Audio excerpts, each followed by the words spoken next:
स्पाइवेल infotech channel से एक सवाल आया है कि सहारनपुर की बात है। मैं एक देवी के पास गया था।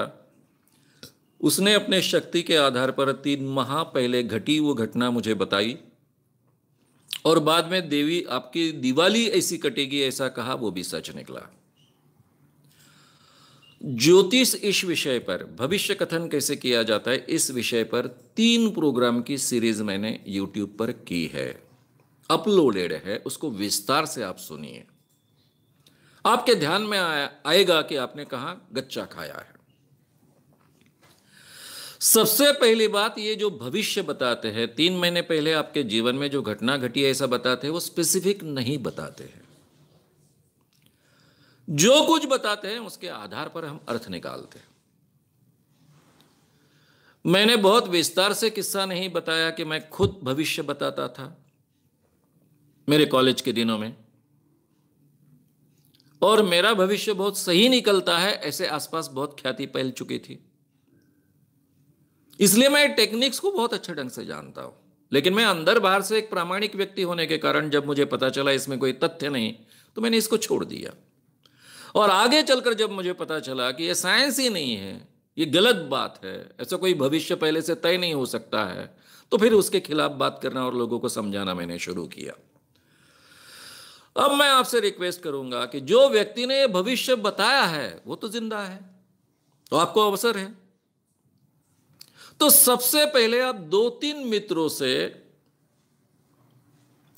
उनके जीवन की कुछ बातें जो आपको जाननी है देवी या उस भविष्य कहने वाली व्यक्ति के जरिए, वो कागज पर ठीक ढंग से लिख लीजिए। ये तीनों व्यक्तियों के बारे में उसके पास कोई जानकारी नहीं पहुंचेगी, इसकी पूरी तरह से कोशिश कीजिए, खबरदारी लीजिए। किसी भी ढंग से जहां आपका एनरोलमेंट होता है वहां भी कोई जानकारी नहीं जानी चाहिए। मेरा अनुभव ऐसा रहा है कि जानकारी हम ही लोग देते हैं। जैसे कल मैंने विद्यानंद स्वामी का किस्सा बताया। अब मुझे वो सेक्स और वो स्त्री और इसी संबंध में बात बतानी थी, इसलिए बाकी बातें मैंने छोड़ दी। लेकिन उसका एक तरीका रहता था। हर व्यक्ति कभी भी किसी के दर्शन के लिए जाता है, किसी ज्योतिष के पास जाता है तो किसी के साथ में जाता है जो पहले वहां जाकर आया है। तो पहली बार में वो एंटरटेन नहीं करेंगे, ध्यान ही नहीं देंगे। फिर जो पहले से हमेशा उनके पास व्यक्ति आता था उसको पूछते थे कौन था ये, फिर ये बताएगा वो ऐसे ऐसे व्यक्ति है। ऐसे फालतू पापी लोगों को मेरे पास मत लेके आते जाओ। ये बोलेगा नहीं जी वो पापी नहीं, बहुत अच्छा आदमी है, ऐसा है वैसा है, इतनी बड़ी पोस्ट पर है, अच्छा काम करता है, धार्मिक भी काम करता है, बहुत अच्छा व्यक्ति है। तो ये व्यक्ति उसका समर्थन करने के लिए 10-15 बातें सुना देगा। फिर वो जाने के बाद में बाकी जो लोग हैं उनसे ये आदमी, ये बाबा पूछ लेगा क्यों ये कह रहा था वो सच था क्या। फिर ये 10-12 लोग जो सुन रहे थे वो और जानकारी दे देंगे।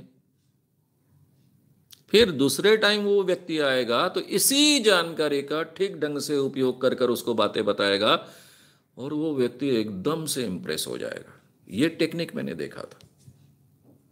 लहरी बाबा को मैंने एक्सपोज किया, वो पहले से गांव के सभी लोगों की जानकारी निकालता था। इस ज्योतिष सीरीज में विस्तार से मैंने जो बात बताई उसमें प्रोफेसर शर्मा,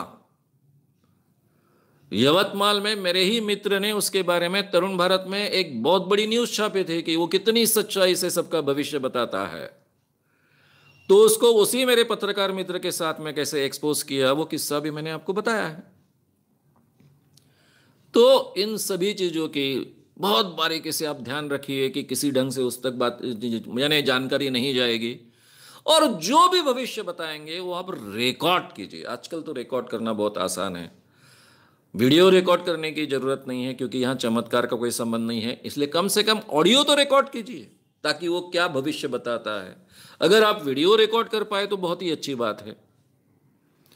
और उसके बाद में ठीक ढंग से वो वीडियो को या ऑडियो रिकॉर्डिंग को सुनिए और जो मतलब हम निकाल रहे हैं वो सच है या नहीं है देखिए। उसने जो बातें बताई वो कभी भी लॉ प्रोबेबिलिटी से ज्यादा, लॉ ऑफ प्रोबेबिलिटी, शक्य शक्यतेचा नियम, काकतालीय न्याय, 100 अगर प्रेडिक्शन किए गए तो उसमें से 30 से 70 प्रेडिक्शन सच हो सकते हैं। ये नियम है गणित का। इस बात के ऊपर अगर वो सच निकलता है तो फिर वो प्रेडिक्शन हो गया। इस बात को ठीक ढंग से समझिए, आपके ध्यान में आएगा कि आपको जो भविष्य बताया गया वो आपने एक सुना, जैसा मैंने कह दिया किसी गर्भवती स्त्री को कि तुमको लड़का होगा,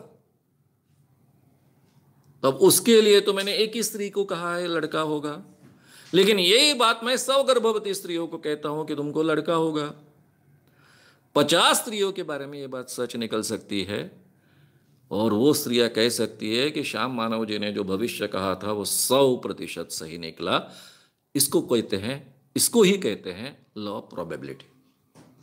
इसलिए वो जांचनी चाहिए, एग्जैक्टली क्या कहा है वो जांचनी चाहिए। थोड़ा सा आप ज्योतिष पर जो सीरीज है उसको विस्तार से सुनिए।